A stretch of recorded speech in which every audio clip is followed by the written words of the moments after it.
তেলাপোকা, যাকে আমরা সাধারণত ময়লা ও রোগ জীবাণুর বাহক হিসেবে চিনে থাকি, এখন বিশ্বের বিভিন্ন দেশে পরিণত হয়েছে মুখরোচক খাবারে। বিশেষ করে আফ্রিকা ও চীনে তেলাপোকা ভাজা এক জনপ্রিয় খাবার হিসেবে ব্যবহৃত হচ্ছে। সোনালী রঙে মচমচে করে ভাজা তেলাপোকার চাহিদা দিন দিন বেড়েই চলেছে। অবিশ্বাস্য হলেও সত্য, তেলাপোকার খাদ্যগুণ ও পুষ্টিগুণ আবিষ্কৃত হওয়ার পর থেকে এটি অনেক দেশের দরিদ্র মানুষের জীবনযাপনের একটি গুরুত্বপূর্ণ উপাদান হয়ে উঠেছে। আফ্রিকার দরিদ্র কৃষকেরা তো এখন তেলাপোকা চাষ করে নিজেদের পুষ্টির চাহিদা পূরণ সহ জীবিকা নির্বাহ করছেন। তেলাপোকার প্রতি মানুষের দৃষ্টিভঙ্গি পাল্টে গেছে, কারণ এটি শুধু খাদ্য নয়, অর্থনৈতিক উন্নতিরও এক মাধ্যম হয়ে উঠেছে। এর চাষে কম খরচে উচ্চ ফলন পাওয়া যায়, যা আফ্রিকার অনেক দরিদ্র চাষিদের কোটিপতি হওয়ার স্বপ্ন দেখাচ্ছে। বিশ্ববাজারে তেলাপোকা এখন সোনার মতো দামি হয়ে উঠেছে। এর ক্রমবর্ধমান চাহিদা মেটাতে চীন এবং পরে আফ্রিকার মতো দেশগুলোতে তেলাপোকা চাষের উদ্যোগ নিয়েছে।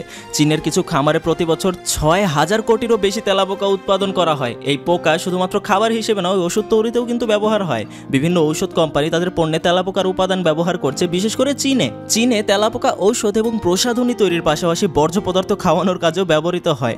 তেলাপোকা দিয়ে ময়লা ব্যবস্থাপনার মতো কাজ করার জন্য আলাদাভাবে এদের চাষ করা হয়। এই খাতটি এখন চীনে একটি লোভনীয় পেশায় পরিণত হয়েছে, যেখানে অনেকেই তেলাপোকার খামারের জন্য স্বপ্ন দেখছেন অর্থনৈতিক সাফল্যের। তেলাপোকা এখন শুধু রোগ জীবাণু বাহনকারী একটি পোকা নয়, বরং খাদ্য, ঔষধ ও বর্জ্য ব্যবস্থাপনার ক্ষেত্রে একটি গুরুত্বপূর্ণ উপাদান হয়ে উঠেছে। আফ্রিকায় এখন অনেক মানুষ খাবার হিসেবে তেলাপোকাকেই বেছে নিয়েছে, যার ফলে এই পতঙ্গের চাষ চীন থেকে বিস্তৃত হয়ে আফ্রিকাতেও শুরু হয়েছে।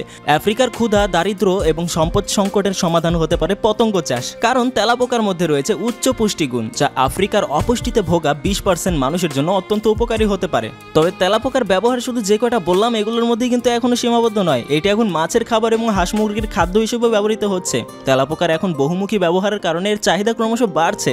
পরিসংখ্যান বলছে 2020 সালের মধ্যে মানুষের ও প্রাণীর খাদ্য হিসেবে পতঙ্গের বৈশ্বিক বাজারের আকার দাঁড়াবে $800 কোটি।